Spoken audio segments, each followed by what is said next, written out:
आप सभी को राधे राधे।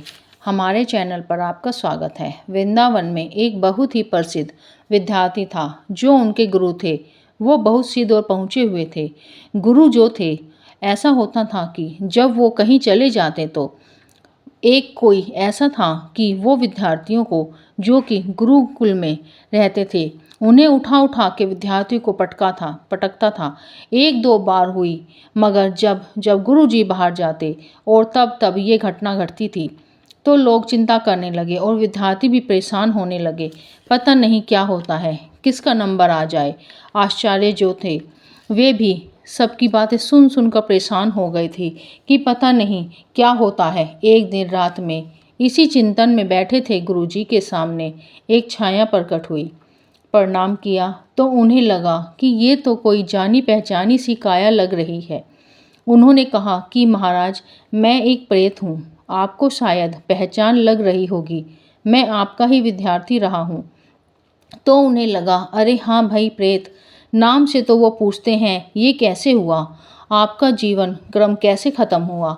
आपका जीवन बोला, महाराज जी, आपके यहाँ बहुत दिनों तक ज्ञान लिया, शिक्षा ली, परंतु एक दिन घर जा रहे थे तो दुर्घटना हो गई, वहीं पर खत्म हो गए। मगर कुछ प्रारब्ध के संस्कार ऐसे थे कि प्रेत योनि मिल गई, लेकिन हमारे संस्कार पठन पाठन और आपकी कृपा के कारण मुझे संकेत से कहा गया, वैसे तो वृंदावन में प्रवेश बड़े ही पुण्यशाली लोगों को मिलता है, भले ही मैं प्रेत हूँ। तो उन्होंने कहा कि आप जाइए, अपने उसी गुरुकुल में जाकर अपने आचार्य जी से अपनी मुक्ति का साधन पूछिए।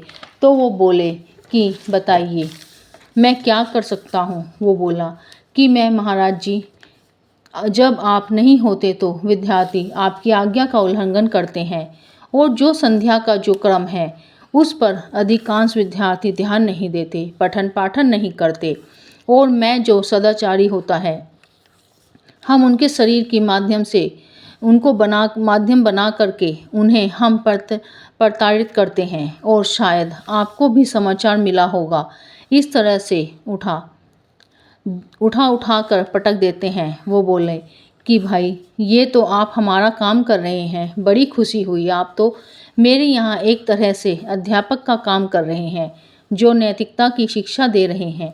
उसने कहा कि महाराज, ये मैं आपको इसलिए बताने आया हूँ कि आप सोच रहे होंगे कि ऐसी क्या घटना है। फिर गुरुजी ने बोला, जो आप कर रहे हैं वो करते रहें, आप अपना काम करते रहें।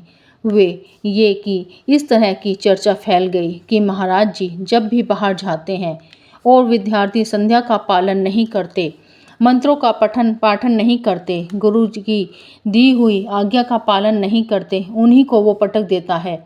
इससे क्या हुआ, विद्यार्थी डरने लगे। अब विद्यार्थी सोचने लगे, हमने नहीं किया तो हमें पटक देंगे। तो गुरुजी ने भी सभी विद्यार्थियों को बता दिया, जो संध्या का पाठ या अपने संध्या का ध्यान ठीक से नहीं करेंगे तो उन्हीं के साथ ये घटना होगी।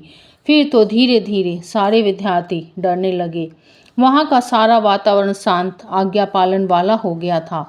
एक दिन वो गुरुजी के पास आया और बोला, हमारी मुक्ति का साधन बताइए, मेरे साथ और भी हैं जो सब मुक्ति के इंतजार में हैं। गुरुजी, कुछ बताइए जिससे कि हमारी मुक्ति हो जाए।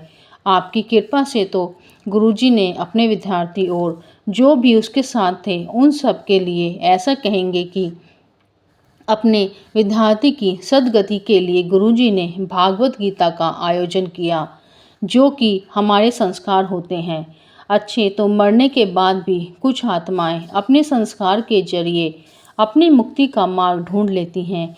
ये नहीं कि हम जीते जी ही अच्छे कर्म करें, मरने के बाद भी कुछ आत्माएं जो प्रेत योनि में चली जाती हैं, किसी बुरे कर्म या प्रारब्ध के कारण वो आत्मा अपना तो मुक्ति का मार्ग खोजती है, साथ ही अपने साथ और भी आत्माओं को मुक्ति दिलाती है। हमें हमेशा अच्छे कर्म करने चाहिए ताकि हम किसी के काम आ सकें। अगर आपको ये कहानी अच्छी लगे तो ज़रूर बताना, लाइक सब्सक्राइब करना। अगर अच्छी लगे तो फिर मिलेंगे, तब तक के लिए आप सभी को मेरी राम राम।